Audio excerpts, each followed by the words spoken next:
അതെ, ഞാൻ BJP-യിലേക്ക് മാറിയിട്ടുള്ള ആദ്യത്തെ എന്നല്ലേ, അതൊരു പ്രത്യേകത തന്നെയാണ്. ഞാൻ ഏത് പ്രസ്ഥാനത്തിൽ വിശ്വസിക്കുന്നോ ഞാൻ വോട്ട് ചെയ്യും. അതിനൊരു ഉദാഹരണം ഞാൻ പറഞ്ഞുതരാം.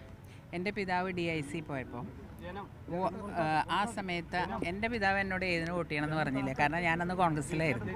അപ്പോൾ അത് കാണിക്കാനുള്ളൊരു മര്യാദ എൻ്റെ പിതാവിനുണ്ടായിരുന്നു. അന്നും നമുക്ക് ഫ്രീ ആയിട്ട് നമ്മുടെ മനസ്സാക്ഷി അനുസരിച്ച് വോട്ട് ചെയ്തോളം പറഞ്ഞിട്ടുള്ള ഒരാളാണ്. ഇത് വലിയ പുതുമയല്ല എനിക്ക്. ഈ തൃശ്ശൂരിലൊരു പോരാട്ടം ശക്തമാണല്ലോ, അപ്പോൾ ചേട്ടനാണ് മത്സരിക്കുന്നത്, അതുപോലെ തന്നെ മറ്റൊരു പാർട്ടിക്ക് വേണ്ടിയാണ് പ്രചരണം നടത്തുന്നത്. എന്താണ് ഇവിടുത്തെ ഒരു പ്രതീക്ഷ? എങ്ങനെയാണ്? ചേട്ടൻ നോക്കാൻ പറ്റില്ല, ചേട്ടൻ വീട്ടിലാണ്. ചേട്ടനും അച്ഛനും അമ്മയൊക്കെ വീട്ടിൽ. ആര് ജയിക്കും എന്നുള്ള ഞാൻ ജോലിസ് നോക്കിയില്ല. അത് പഠിക്കുന്ന സമയത്ത് ഞാൻ പറയാം. ഇപ്പോഴത്തെ എനിക്ക് ആൾക്കാരുടെ വിശ്വസിക്കുന്ന പാർട്ടി ജയിക്കുന്നു ഇപ്പോഴും ഉറപ്പില്ല. ഞാൻ പറയാൻ പോണം, മുഴുവൻ കേൾക്കണം. നിങ്ങൾക്ക് ഈ ഇടയിൽ കയറി പറഞ്ഞ് വെറുതെ ഇതാക്കാൻ. ഞാൻ പറയാൻ പോയത്, ഞാൻ ഇവിടെ പലരോടും സംസാരിച്ചപ്പം സുരേഷ് ഗോപിയാണ് ഒന്നാമത് നിൽക്കുന്നത്. അതും വിചാരിക്കുന്നതിലും കൂടുതൽ മുകളിലാണെന്ന് പറയുന്നുണ്ട്. ഇവിടെ കള്ളവോട്ട് ആരോപണമൊക്കെ വരുന്നുണ്ടല്ലോ, ആളുകളെ മാറ്റിച്ചേർത്തുന്നു, കൂടുതൽ വോട്ടുകളൊക്കെ ഇങ്ങോട്ടേക്ക് വരുന്നു എന്നുള്ളതൊക്കെ. അപ്പം അത് സുരേഷ് ഗോപിയെ ജയിപ്പിക്കാൻ വേണ്ടിയുള്ളൊരു പ്രവൃത്തികളുടെ ഭാഗമായാണെന്നാണ് പറയുന്നത്. LDF-ഉം UDF-ഉം പറയുന്നത് അത് തന്നെയാണ്. അവരെ മാത്രമേ പറയണല്ലോ, എന്താ അവർ മാത്രം BJP പറയുന്നില്ലേ?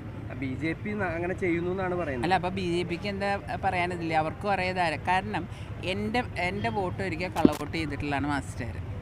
അത് ഞാൻ കണ്ടുപിടിക്കണം. ഇപ്പം അച്ഛൻ DIC-യിലേക്ക് മാറിയപ്പോൾ അവരിലൊരാളെ കണ്ടപ്പോൾ ഞാൻ ചോദിക്കും, ആരാ എൻ്റെ വോട്ട് കള്ളവോട്ട് ചെയ്തത്? അങ്ങനെ ഞാൻ കണ്ടുപിടിച്ചു എൻ്റെ വോട്ട് ആരാ ചെയ്തത്.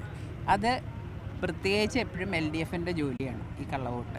അത് അവരങ്ങനെ ആദ്യം തൊട്ടേ ചെയ്യണം.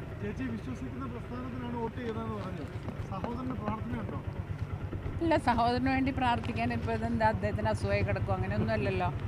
അദ്ദേഹത്തിന് എൻ്റെ അച്ഛനും അമ്മയും ഇതുമല്ല, ഞാൻ നേരത്തെ പറഞ്ഞില്ലേ, അവരെൻ്റെ കുടുംബത്തിലാണ് എന്ന് വെച്ചിട്ട് എൻ്റെ പ്രസ്ഥാനം വേറെയാണ്. ഞാൻ ഉദാഹരണം പറഞ്ഞു, DIC പോയപ്പോൾ ഞാൻ എന്താ ചെയ്തത്.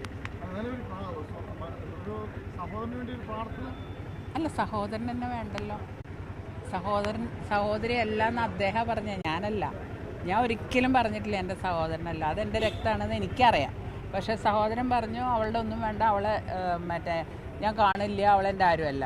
പിന്നെ പ്രാർത്ഥിക്കേണ്ട കാര്യമില്ലല്ലോ. ഇവിടുത്തെ ഒരു പൾസ് ഉണ്ടെന്ന് പറഞ്ഞു. എത്രത്തോളം ഭൂരിപക്ഷം ഉണ്ടാവും, അല്ലെങ്കിൽ എങ്ങനെയായിരിക്കും ഒരു BJP-യുടെ ഒരു വിജയം എന്നാണ് പൾസിൽ കിട്ടിയത്? അല്ല, ഒരുവിധം നല്ല രീതിയിൽ. കാരണം നമ്മൾ വിചാരിക്കാത്ത സ്ഥലത്ത് നിന്ന് വോട്ടുകൾ വരുന്നുണ്ട് സുരേഷ് ഗോപിക്ക്. ഞാൻ പ്രതീക്ഷിക്കാതെ, പ്രത്യേകിച്ച് സ്ത്രീകൾ, ചെറുപ്പക്കാർ, അങ്ങനെയുള്ളവരാണ് കൂടുതൽ സുരേഷ് ഗോപിക്ക് വോട്ട് ചെയ്യാൻ ഞാൻ കണ്ടത്. പല വീട്ടിൽ പോകുമ്പോൾ പല സ്ത്രീകളും എൻ്റെ അടുത്ത് ചെന്നപ്പോൾ പറഞ്ഞത്, ഞങ്ങൾ സുരേഷ് ഗോപിക്ക് വേണ്ടി പ്രാർത്ഥിക്കുന്നു എന്നാണ്. അപ്പോൾ അത്രയും അല്ലെങ്കിൽ ഇത്രയും ഒരു തിരക്ക് എൻ്റെ ജീവിതത്തിൽ ഞാനിങ്ങനെ 18 വയസ്സ് തൊട്ട് വോട്ട് ചെയ്ത് തുടങ്ങിയതാണ്. കണ്ടിട്ടില്ല ഇങ്ങനെ ഒരു തിരക്ക്. അവർക്കൊരു ആവേശമാണ്. വയ്യാത്തവരും വടി കുത്തി പിടിച്ചവരും അവിടെ ഇരുന്നിട്ടൊക്കെയാണ് വോട്ട് ചെയ്യുന്നത്. അപ്പോൾ അവരുടെ തന്നെ അങ്ങോട്ടും ഇങ്ങോട്ടുള്ള സംസാരത്തിനാണ് എനിക്കിത് മനസ്സിലായത്. ഇത് മുഴുവൻ സുരേഷ് ഗോപിക്ക് പോകാനുള്ളതാണ്. ഏത്? അതിപ്പോൾ ഒരാൾ ജയിക്കുമ്പോൾ ഒരാൾ തോക്കണ്ടേ? അങ്ങനെ എനിക്ക് പറയാൻ പറ്റില്ല. ഞാൻ സുരേഷ് ഗോപി ജയിക്കും എന്ന് 100% പറയണം. ബാക്കി നിങ്ങൾക്ക് ആലോചിക്കാം. അപ്പോൾ പിന്നെ സുനിൽകുമാർ ജയിക്കുമെന്ന് ചോദിക്കണം, K മുരളീധരൻ. അത് വേണ്ട കേട്ടാ.